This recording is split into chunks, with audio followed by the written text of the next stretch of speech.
October 11th, 2009.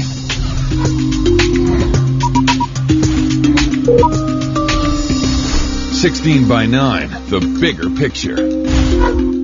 Lyme disease is the most common vector-borne disease in North America, and one your doctor could easily miss. The chaos brought on by the bite of an infected tick. The doctors just didn't really have a clue what it was. Lyme disease, it's not in the same league as H1N1 or the West Nile virus, but is that just a matter of time?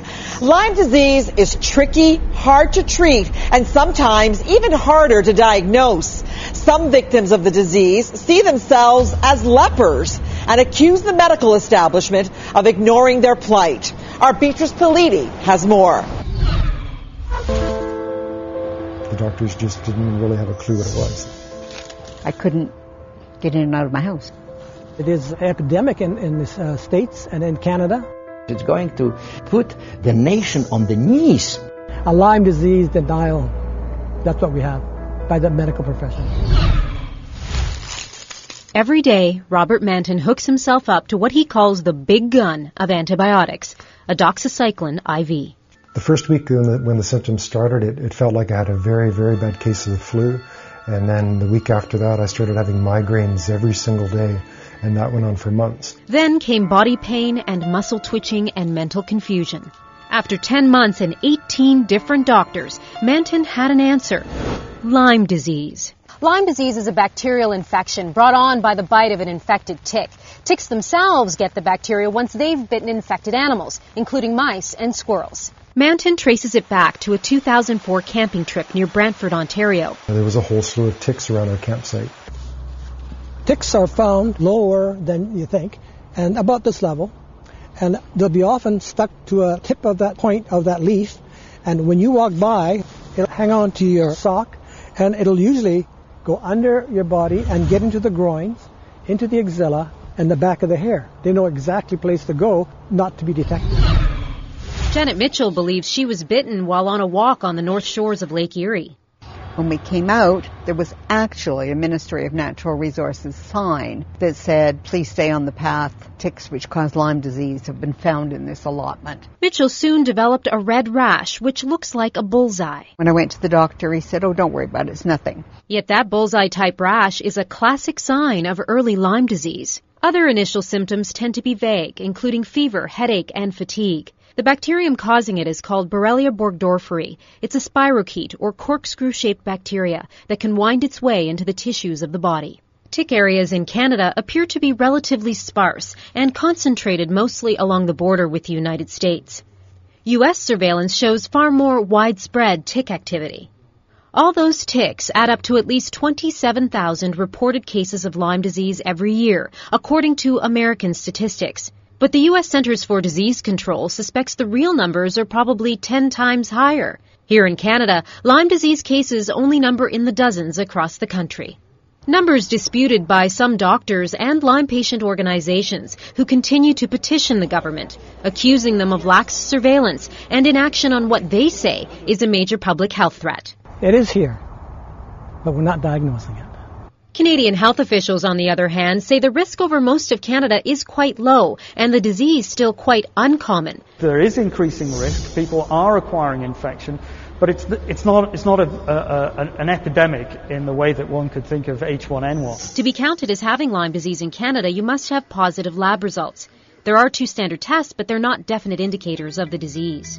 That test basically isn't worth the paper it's written on. And we didn't know that. My doctor didn't know that. Further testing in the U.S. confirmed Manton had Lyme disease. The interpretations done in some private laboratories in the USA are too liberal, and therefore they capture as being positive a lot of people who are actually don't have Lyme disease.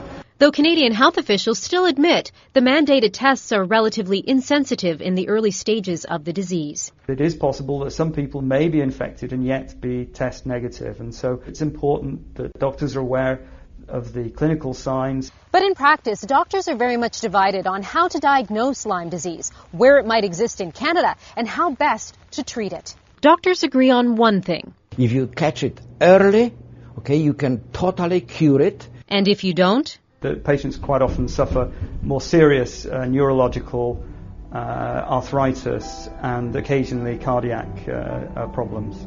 Some doctors say those kinds of problems are part of what is called chronic Lyme disease, which they say requires long-term antibiotics, months if not years in some cases. But Canada has no Lyme disease treatment guidelines of its own. We rely on those of the Infectious Diseases Society of America. It says 30 days worth of antibiotics is the maximum, and that chronic Lyme disease doesn't exist. But here's the twist. Those very guidelines were the focus of an antitrust investigation. Connecticut's Attorney General alleged some members of the panel had financial interests in drug and insurance companies, which could use the guidelines to deny coverage. The investigation also found the panel excluded or ignored relevant medical evidence. Those guidelines are now under review.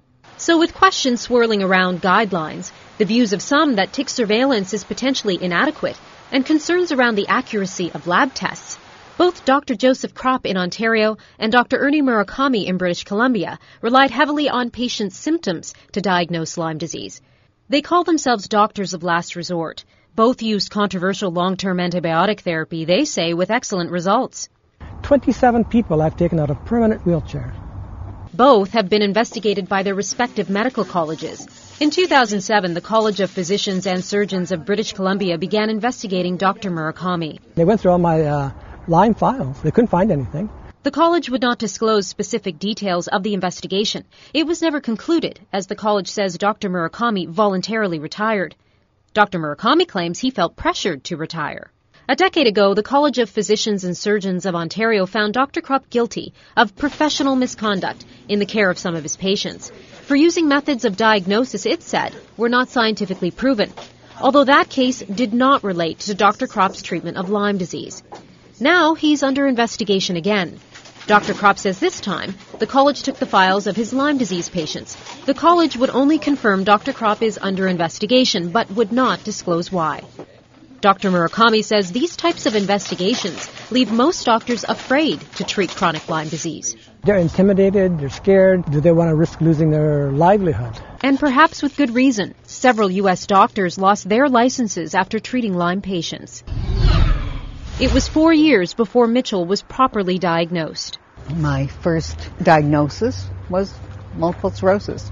Go home and live with it. Lyme disease can be a trickster, mimicking many other conditions, including multiple sclerosis, Lou Gehrig's disease or ALS, Parkinson's, and Alzheimer's. One study has shown Lyme disease present in the brains of Alzheimer's patients.